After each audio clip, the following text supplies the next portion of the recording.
ಗೌರಿ, ಇನ್ನು ನಿನಗೆ ಜೊತೆ ಹೊಂದಿಸುವುದು ಕಷ್ಟ ಕಣಮ್ಮ. ನೀನೊಪ್ಪಿದ್ದು ಗಂಡೊಪ್ಪಲ್ಲ, ಗಂಡೊಪ್ಪಿದ್ದು ನೀನೊಪ್ಪಲ್ಲ ಎನ್ನುತ್ತಾ ವೇಣುಮಾಧವ ಕುರ್ಚಿಯ ಮೇಲೆ ಕುಳಿತರು. ಹಾಗಂತ ನನಗೆ ಇಷ್ಟ ಇಲ್ಲದವರನ್ನು ನನಗೆ ಗಂಟು ಹಾಕುತ್ತೀರಾ? ಅಲ್ಲಿಗೆ ಬಂದ ಅವಳ ತಾಯಿ ರಾಧಾ, ಆಗಲ್ಲ ಗೌರಿ, ನಾವು ಕಾಣುವ ಕನಸಿನ ಹಾಗೆ ಉಳಿದವರು ಕಾಣುತ್ತಾರಲ್ಲ, ಅವರಿಗೂ ತಾನು ಕಟ್ಟಿಕೊಳ್ಳುವವಳು ತೆಳ್ಳಗಿರಬೇಕು, ಬೆಳ್ಳಗೆ, ಉದ್ದವಾಗಿರಬೇಕು ಎನ್ನುವುದು ತಪ್ಪೆ? ಎಲ್ಲರಿಗೂ ಈಗೆಲ್ಲ ಕನಸು ಕಾಣುವ ಸ್ವಾತಂತ್ರ್ಯ ದೇವರು ಮುಕ್ತವಾಗಿ ಕೊಟ್ಟಿದ್ದಾನಲ್ಲ ಎಂದಳು. ಏನಮ್ಮ, ನೀನು ಕೂಡ ನಾನು ದಪ್ಪ, ಕಪ್ಪು, ಕುಳ್ಳಿ ಎನ್ನುವ ಮಾತು ಹೇಳ್ತೀಯಲ್ಲ? ಈ ಮಾತುಗಳನ್ನು ಸ್ಕೂಲಿನಲ್ಲಿ, ಕಾಲೇಜಿನಲ್ಲಿ, ಈಗ ಆಫೀಸ್ನಲ್ಲೂ ಕೇಳಿ ಸಾಕಾಗಿದೆ ಎಂದು ಅಳತೊಡಗಿದಳು. ಅವಳಿಗೆ ಈ ದಿನ ಮಧ್ಯಾಹ್ನ ನಡೆದ ಘಟನೆ ನೆನಪಾಯಿತು. ತನ್ನ ಬಳಿಗೆ ಬಂದ ಸಹೋದ್ಯೋಗಿ ಬಕುಳ ನಿಜಕ್ಕೂ ಬಳುಕುವ ಲತೆ. ತನಗೊಂದು ಫೈಲ್ ಕಾಪಿ ಕೊಟ್ಟು, ಇದನ್ನು ಪೂರೈಸಿ ಬಾಸ್ ಅವರಿಗೆ ಕೊಡಬೇಕಂತೆ. ಅರ್ಜೆಂಟ್ ಏನಿಲ್ಲ, ನಾನು ನಾಳೆಯಿಂದ ರಜೆಯ ಮೇಲೆ ಹೋಗುತ್ತಿದ್ದೇನೆ, ಆದ್ದರಿಂದ ಬಾಸ್ ನನ್ನ ಕೆಲಸ ನೀನು ಮಾಡಲು ಹೇಳಿದರು, ಎದ್ದು ಬಿದ್ದು ಮಾಡಬೇಡ ಎಂದು ಸಹಜವಾಗಿ ಹೇಳಿದ ಮಾತದು.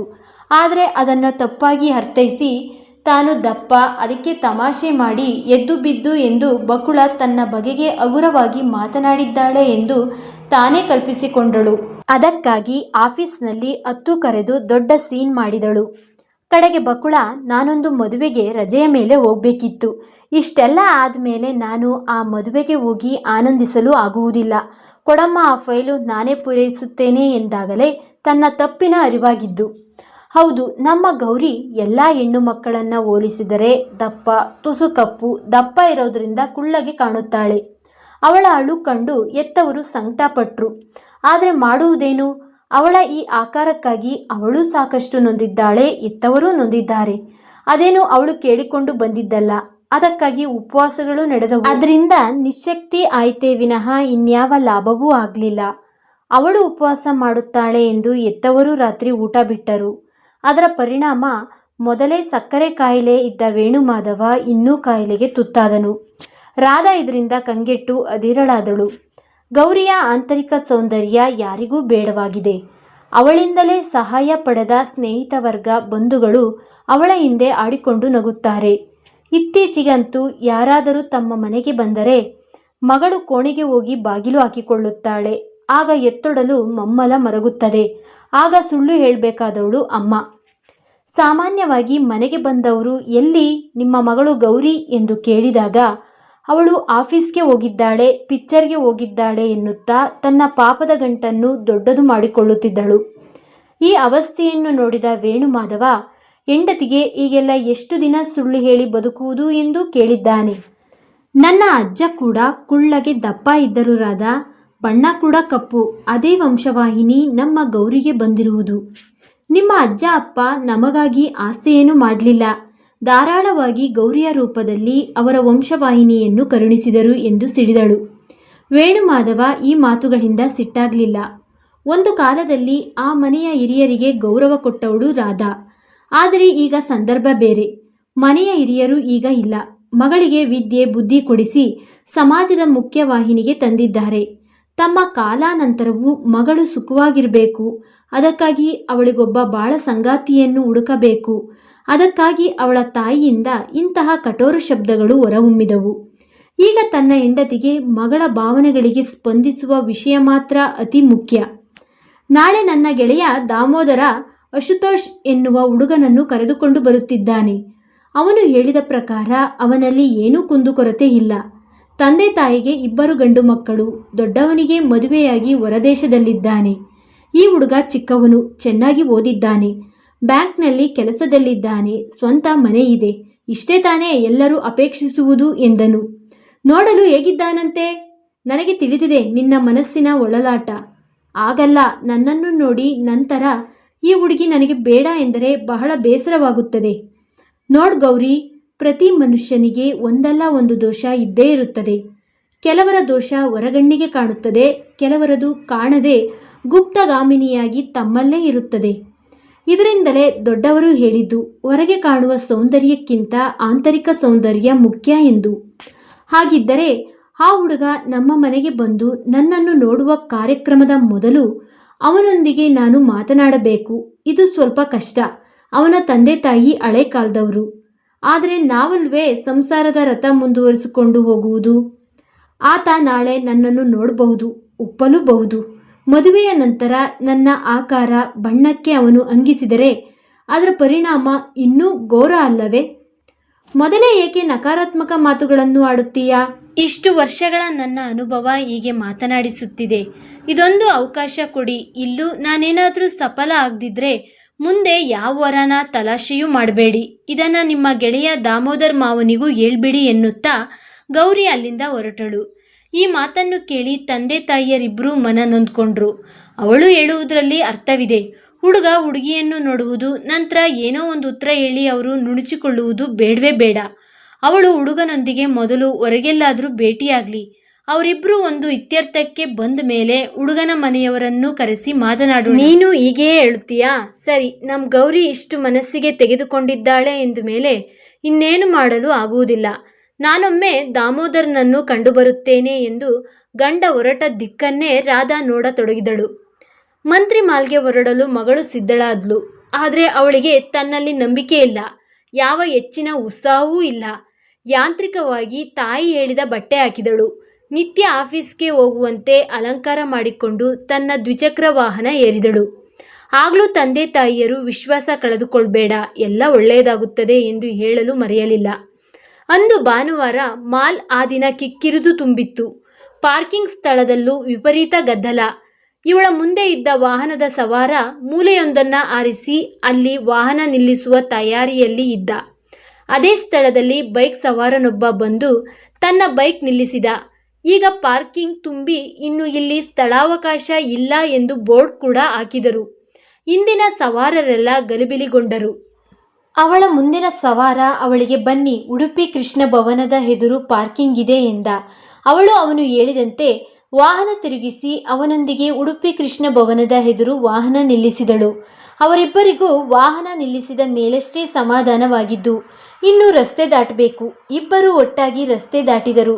ಮಾಲ್ ಹತ್ತಿರ ಬಂದು ಬಾಯ್ ಹೇಳಿ ಇಬ್ಬರು ಬೇರೆಯಾದರು. ಗೌರಿ ಮಾಲ್ನ 3ನೆಯ ಅಂತಸ್ತಿಗೆ ಬಂದು ತನಗೆ ತಂದೆ ಮೊದಲೇ ಸೂಚನೆ ಕೊಟ್ಟಿದ್ದ ನೀಲಿ ಶರ್ಟಿನ ಹುಡುಗನನ್ನು ಹುಡುಕತೊಡಗಿದಳು. ಅವಳು ಸ್ವಲ್ಪ ಹೊತ್ತು ಅಲ್ಲಿ ನಿಂತು ಗಲಿಬಿಲಿಗೊಂಡಳು. ತಾನು ಸರಿಯಾಗಿ ಹೇಳಿದ ಸ್ಥಳದಲ್ಲೇ ಬಂದಿರುವೆನಾ? ನೀಲಿ ಶರ್ಟಿನ ಹುಡುಗ, ಅಪ್ಪ ಆತನ ಹೆಸರು ಅಶುತೋಷ್ ಎಂದಿರುವರು. ಆದರೆ ಇಲ್ಲೆಲ್ಲೂ ನೀಲಿ ಬಣ್ಣದ ಶರ್ಟಿನ ಹುಡುಗ ಕಾಣುತ್ತಿಲ್ಲ ಎಂದು ಯೋಚಿಸುತ್ತಿದ್ದಾಗ ಇಂದಿನಿಂದ ಎಕ್ಸ್ಕ್ಯೂಸ್ ಮೀ, ನಿಮ್ಮ ಹೆಸರು ಗೌರಿ ಅಲ್ವೇ ಎನ್ನುವ ಮಾತಿಗೆ ಹಿಂದೆ ತಿರುಗಿದಳು. ಅದೇ ಹುಡುಗ ತನ್ನ ಎದುರು ವಾಹನದಲ್ಲಿ ಪಾರ್ಕಿಂಗ್ ಪರದಾಡಿದವ. ನೀಲಿ ಶರ್ಟ್ ಹಾಕಿದ್ದಾನೆ. ಹೌದು, ನನ್ನ ಹೆಸರು ಗೌರಿ. ಆತ ನಗುತ್ತಾ, ನಾನು ಅಶುತೋಷ್, ದಾಮೋದರ್ ಮಾವ. ಕೆಂಪು ಚೂಡಿದಾರದ ಹುಡುಗಿ ಎಂದರೂ ನಿಮ್ಮನ್ನು ನಾನು ಪಾರ್ಕಿಂಗ್ನಲ್ಲಿ ಗುರುತು ಹಿಡಿಯಲಾಗಲಿಲ್ಲ. ಹೌದು, ನಾನೂ ನಿಮ್ಮ ಗುರುತು ಹಿಡಿಯಲಿಲ್ಲ ಎಂದು ನಕ್ಕಳು. ಇಲ್ಲಿ ತುಂಬ ಗಲಾಟೆ ಇದೆ. ನಾವು ರಸ್ತೆ ದಾಟಿ ಕೃಷ್ಣ ಭವನಕ್ಕೆ ಹೋಗೋಣವೇ? ಆಗಬಹುದು. ಇಲ್ಲಿ ಎಲ್ಲೂ ಕುಳಿತುಕೊಳ್ಳಲು ಸಾಧ್ಯವಿಲ್ಲ ಎಂದು ಅವಳಿಗೆ ಅರಿವಿಲ್ಲದೆ ಮಾತು ಹೊರಟಿತು. ರಸ್ತೆ ದಾಟುವಾಗ ಈ ಮನ್ಮಥ ತನ್ನನ್ನು ಒಪ್ಪುತ್ತಾನೆಯೇ ಅಥವಾ ರಾಂಗ್ ಐಡೆಂಟಿಟಿ ಇರಬಹುದೇ ಎನಿಸಿತು.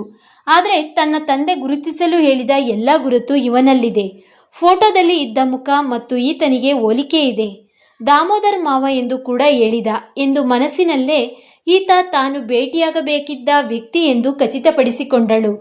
ಕೃಷ್ಣ ಭವನದಲ್ಲಿ ಕಾಫಿ ಕುಡಿದು ಇಬ್ಬರು ಸರಿಯಾಗಿ ಪರಿಚಯ ಮಾಡಿಕೊಂಡರು. ನಮ್ಮಿಬ್ಬರ ಪರಿಚಯವೇನೋ ಆಯಿತು. ಆದರೆ ಈ ದಿನ ನಿಮ್ಮ ಮನೆಯಲ್ಲಿ ನಮ್ಮ ಭೇಟಿಗೆ ತಕರಾರು ಮಾಡಿದ್ರಂತೆ. ತಪ್ಪು ತಿಳಿಯಬೇಡಿ, ಇಲ್ಲಿಯವರೆಗೆ ನನ್ನನ್ನು 14 ಹುಡುಗರು ನೋಡಿದರು. ಅದರಲ್ಲಿ 3 ಜನರನ್ನು ನಾನು ತಿರಸ್ಕರಿಸಿದರೆ ಉಳಿದವರು ನನ್ನ ಗಾತ್ರಕ್ಕೆ ಅವರೇ ನನ್ನನ್ನು ತಿರಸ್ಕರಿಸಿದರು ಎಂದಳು. ಅಂದರೆ ನೀವು ಈಗಾಗಲೇ ಎಲ್ಲರೂ ನಿಮ್ಮ ಗಾತ್ರಕ್ಕೆ ತಿರಸ್ಕರಿಸುತ್ತಾರೆ ಎಂದು ಒಪ್ಪಿಕೊಂಡ ಹಾಗೆ ಕಾಣುತ್ತದೆ. ಇದರಲ್ಲಿ ಒಪ್ಪಿಕೊಳ್ಳುವ ಮಾತೆಲ್ಲಿದೆ?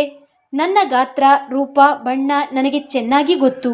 ಆದರೆ ಅದನ್ನು ಆಡಿಕೊಳ್ಳುವವರ ಬಾಯಿಗಳನ್ನು ಮುಚ್ಚಿಸಲು ಸಾಧ್ಯವೇ? ನಾನು ನಿಮ್ಮನ್ನು ಒಪ್ಪಿಕೊಂಡರೆ ಅವಳಿಗೆ ಇಷ್ಟು ನೇರವಾಗಿ ಹೇಳುತ್ತಾನೆ ಎನ್ನುವ ಅರಿವಿರಲಿಲ್ಲ. ಅದು ನನ್ನ ಭಾಗ್ಯ ಎಂದಳು. ನನ್ನ ಬೋಡು ತಲೆ ನಿಮಗೆ ಕಾಣುತ್ತಿಲ್ಲವೇ? ಅದೊಂದು ತೀರಾ ಉಪೇಕ್ಷಿಸುವ ವಿಷಯ. ಈ ಸಮಸ್ಯೆ ವಂಶಪರಂಪರವಾಗಿ ಬರುವುದು. ನಿಮಗೂ ಅದೇ ತಾನೇ? ತನ್ನ ಕಿವಿಗಳನ್ನು ತಾನೇ ನಂಬಲಾಗಲಿಲ್ಲ. ಇಷ್ಟು ದಿನ ತಂದೆ ತಾಯಿ ತನಗೆ ಸಮಾಧಾನಕ್ಕೆ ಹೇಳಿದ ವಿಷಯ ಈಗ 3ನೆಯ ವ್ಯಕ್ತಿಯಿಂದ ಕೇಳುತ್ತಿರುವುದು. ಇನ್ನು ಹೊರಡೋಣ. 15 ದಿನ ನಾವಿಬ್ಬರು ಇದರ ಬಗ್ಗೆ ಯೋಚಿಸಿ ನಿರ್ಧರಿಸೋಣ. ನೀವು ಹಿಂದೆಗೆದರೂ ನಾನು ಬೇಸರಿಸಬಾರದು, ನಾನು ಹಿಂದೆಗೆದರೂ ನೀವು ಬೇಸರಿಸಬಾರದು ಎನ್ನುತ್ತಾ ತನ್ನ ಹೆಲ್ಮೆಟ್ ಹಿಡಿದು ಎದ್ದು ನಿಂತನು. ಮನಸ್ಸಿಲ್ಲದ ಮನಸ್ಸಿನಿಂದ ಅವಳು ಹೆಲ್ಮೆಟ್ ಹಿಡಿದು ನಿಂತಳು. ಅವಳಿಗೆ ಮೊದಲ ಬಾರಿ ಇನ್ನೂ ಸ್ವಲ್ಪ ಹೊತ್ತು ಹೀಗೆಯೇ ಮಾತನಾಡುತ್ತಾ ಕುಳಿತುಕೊಳ್ಳೋಣ ಎನಿಸಿತು. ಅವಳಿಗಾಗಿ ಸಮಯ ಕೊಟ್ಟು ಮಾತನಾಡಿದ ಈ ಮೊದಲ ವ್ಯಕ್ತಿ ತುಂಬ ಇಷ್ಟವಾದನು. ಆದರೆ ಸಂಕೋಚ ಅಡ್ಡಿಪಡಿಸಿತು. ಮನೆಗೆ ಬಂದ ಮಗಳ ಮುಖ ಹೂವಿನಂತೆ ಅರಳಿತ್ತು. ಅವಳಿಂದಲೇ ಎಲ್ಲ ವಿಷಯಗಳನ್ನು ತಿಳಿದ ಹೆತ್ತವರು ಈ ಸಂಬಂಧವಾದರೂ ಗಟ್ಟಿಯಾಗಲಿ ಎಂದು ಬೇಡಿಕೊಂಡರು. ಅದೊಂದು ದಿನ ತಂದೆ ತಾಯಿಯೊಂದಿಗೆ ಕುಳಿತಿದ್ದ ಗೌರಿ ಇದ್ದಕ್ಕಿದ್ದಂತೆ ನಾನು ಲಿಪೋಸೆಕ್ಷನ್ ಮಾಡಿಸಿಕೊಳ್ಳೋಣ ಅಂತ ಇದ್ದೀನಿ ಎಂದು. ಹಾಗಂದ್ರೆ ಎಂದ ತಾಯಿಯ ಕಡೆಗೆ ಬಹಳ ಭರವಸೆಯಿಂದ ನೋಡುತ್ತಾ, ಹಾಗಂದರೆ ದೇಹದಲ್ಲಿರುವ ಹೆಚ್ಚಿನ ಕೊಬ್ಬಿನ ಅಂಶವನ್ನು ಶಸ್ತ್ರಚಿಕಿತ್ಸೆಯ ಮೂಲಕ ತೆಗೆಯುವುದು ಎಂದಳು. ಅದೆಲ್ಲ ಏನು ಬೇಡ ಕಣಮ್ಮ, ದೇಹದಲ್ಲಿ ಯಾವ ಪ್ರಮಾಣದಲ್ಲಿ ಏನಿರಬೇಕು ಎಂದು ನಿರ್ಧರಿಸುವವನು ಅವನು ಎನ್ನುತ್ತಾ ಮೇಲೆ ಕಾಣದ ದೇವರನ್ನು ತೋರಿಸಿದರು ಅವಳ ತಂದೆ. ಹಾಗೇನೂ ಇಲ್ಲ ಅಪ್ಪ, ಇದನ್ನು ನುರಿತ ಪ್ಲಾಸ್ಟಿಕ್ ಸರ್ಜನ್ ಮಾಡುವುದು. ಇದನ್ನು ಒಮ್ಮೆ ಮಾಡಿಸಿದರೆ ಆಯಿತು, ಪರ್ಮನೆಂಟ್ ಕ್ಯೂರ್. ಅದರ ಖರ್ಚು ನಿಮ್ಮ ಮೇಲೆ ಹೊರಿಸುವುದಿಲ್ಲ ಎಂದ ಮಗಳನ್ನೇ ನೋಡುತ್ತಾ ಅಭಿಮಾನದಿಂದ ವೇಣುಮಾಧವ ತಲೆದೂಗಿದರು. ಮನುಷ್ಯನಿಗೆ ಭರವಸೆ ಕಂಡಾಗ ಮನಕ್ಕೆ ಸ್ಥಿರತೆ ಬರುತ್ತದೆ ಎಂದುಕೊಂಡನು. ನೀವು ನೋವು ಅನುಭವಿಸುವುದು ನನಗಾಗಲ್ಲ ಪುಟ್ಟ ಎಂದ ತಾಯಿಯ ಕಡೆಗೆ ನೋಡಿ, ಹೆಚ್ಚೇನು ನೋವು ಆಗುವುದಿಲ್ಲ, ಶಸ್ತ್ರಕ್ರಿಯೆಗೆ ಮೊದಲು ಅರವಳಿಕೆ ಕೊಡುತ್ತಾರೆ ಎಂದಳು.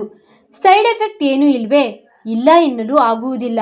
ಯಾವುದೇ ಪ್ರಮುಖ ಶಸ್ತ್ರಚಿಕಿತ್ಸೆಯಂತೆ ಲಿಪೋಸೆಕ್ಷನ್ ಕೂಡ ಅಪಾಯಗಳನ್ನು ಹೊಂದಿರುತ್ತದೆ. ರಕ್ತಸ್ರಾವ ಹೆಚ್ಚಾಗಬಹುದು, ಅಸಮವಾದ ಕೊಬ್ಬು ತೆಗೆಯುವಾಗ ಮೇಲಿನ ಚರ್ಮ ಸುಕ್ಕುಗಟ್ಟಬಹುದು ಅಥವಾ ಕಳೆಗುಂದಬಹುದು. ಆದರೆ ಇದು ಎಲ್ಲ ರೋಗಿಗಳಿಗೂ ಅನ್ವಯಿಸುವುದಿಲ್ಲ. ಇದು ರೋಗಿಯಿಂದ ರೋಗಿಗೆ ಪಾರ್ಶ್ವ ಪರಿಣಾಮ ಬದಲಾಗಬಹುದು. ಏನೋ ಇಷ್ಟು ಸುಲಭ ಎಂದಿದ್ದರೆ ಇದನ್ನು ಮೊದಲೇ ಮಾಡ್ಬೋದಿತ್ತು. ಎಷ್ಟು ಉಪವಾಸ ಮಾಡಿದೆ, ಎಷ್ಟು ಕಷ್ಟ ಅನುಭವಿಸಿದೆ, ಹಾಗೆ ಚುಚ್ಚುಮಾತುಗಳನ್ನು ಕೇಳಿದೆ ಎಂದು ಸೇರಿಸು ಎಂದ ಮಗಳನ್ನ ನೋಡಿ ರಾಧಾ ಕನಿಕರಿಸಿದಳು. 15 ದಿನಗಳಲ್ಲಿ ಲಿಪೋಸೆಕ್ಷನ್ ಮಾಡಿಸಿಕೊಳ್ಳುವ ಬಗ್ಗೆ ಗೌರಿ ಹಲವಾರು ಆಸ್ಪತ್ರೆಗಳಲ್ಲಿ ಮಾಹಿತಿ ತೆಗೆದುಕೊಂಡಳು. ಅದರಲ್ಲಿ ಕೆಲವು ಖಾಸಗಿ ಆಸ್ಪತ್ರೆಗಳ ಪಟ್ಟಿಯೂ ಇತ್ತು.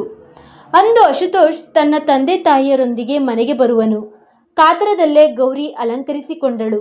ತಂದೆ ತಾಯಿಗೆ ಕೂಡ ಮಗಳು ತುಂಬ ದಿನಗಳ ನಂತರ ಖುಷಿಯಾಗಿರುವುದನ್ನು ಕಂಡು ಈ ಸಂಬಂಧ ಗಟ್ಟಿಯಾಗಲಿ ಎಂದು ಪ್ರಾರ್ಥಿಸಿದರು. ಹೇಳಿದ ಸಮಯಕ್ಕೆ ಸರಿಯಾಗಿ ಅಶುತೋಷ್ ಅವನ ತಂದೆ ಹಾಗೂ ತಾಯಿಯನ್ನು ಕರೆದುಕೊಂಡು ದಾಮೋದರ್ ಮಾವ ಬಂದರು. ಬಂದವರ ಆತಿಥ್ಯ ಆಯಿತು. ಅಶುತೋಷ್ನ ತಂದೆ ಒಪ್ಪಿಗೆ ಸೂಚಿಸುತ್ತಾ, ನಮ್ಮ ಹುಡುಗನೇನೋ ಈ ಮದುವೆಗೆ ಸಮ್ಮತಿಸಿದ್ದಾನೆ ಎಂದರು. ತಾನು ನಿರೀಕ್ಷಿಸಿದ ಗಳಿಗೆ ಕೂಡಿ ಬಂದಿದೆ. ಅವನು ಈ ಮದುವೆಗೆ ಒಪ್ಪಿಗೆಯ ಸೂಚನೆ ಕೊಟ್ಟು ತಮ್ಮಲ್ಲಿಗೆ ಬಂದಿದ್ದಾನೆ. ಹಿಂದೆ ತಾನು ತನ್ನ ಒಪ್ಪಿಗೆಯ ವಿಷಯ ತಿಳಿಸಬೇಕು ಎಂದು ಕಾತುರಳಾಗಿ ಕುಳಿತಳು. ನಿಮ್ಮ ಅಭಿಪ್ರಾಯ ಕೇಳಿ ಸಂತೋಷವಾಯಿತು. ಗೌರಿಯ ಅಭಿಪ್ರಾಯ ಅವಳ ಬಾಯಿಂದಲೇ ಕೇಳೋಣ ಎಂದರು ವೇಣುಮಾಧವ. ತಂದೆಯನ್ನು ನೋಡಿ ನಾಚುತ್ತಾ ತನ್ನ ಒಪ್ಪಿಗೆಯೂ ಇದೆ ಎಂದಳು. ಅವಳು ದಪ್ಪ ಎನ್ನುವ ಕಾರಣಕ್ಕೆ ಇಷ್ಟು ದಿನ ಅವಳ ಮದುವೆ ಮುಂದೆ ಹೋಗಿತ್ತು. ಈಗ ಲಿಪೋಸೆಕ್ಷನ್ ಕೂಡ ಮಾಡಿಸಿಕೊಳ್ಳುತ್ತಾಳಂತೆ. ನನಗೆ ಗೌರಿ ಈಗ ಹೇಗಿದ್ದಾಳೋ ಹಾಗೆಯೇ ಇದ್ದರೆ ಸರಿ. ಈ ದಿನಗಳಲ್ಲಿ ಹಲವಾರು ಜನರು ಲಿಪೋಸೆಕ್ಷನ್ನಿಂದ ತೊಂದರೆಗೆ ಒಳಗಾಗಿದ್ದಾರೆ. ಕೆಲವರು ಇದರಿಂದ ಜೀವ ಕೂಡ ಕಳೆದುಕೊಂಡಿದ್ದಾರೆ. ಈ ನಡುವೆ ಚಿತ್ರನಟಿಯರಿಗೆ ಇದೊಂದು ಫ್ಯಾಷನ್. ಗೌರಿ, ಇದೆಲ್ಲ ನಿನಗೆ ಗೊತ್ತಿಲ್ಲವೇ? ಎಲ್ಲರಿಗೂ ಒಂದೇ ರೀತಿ ಆಗುವುದಿಲ್ಲ ಎಂದು ನಾನು ಕೇಳಿದೆ.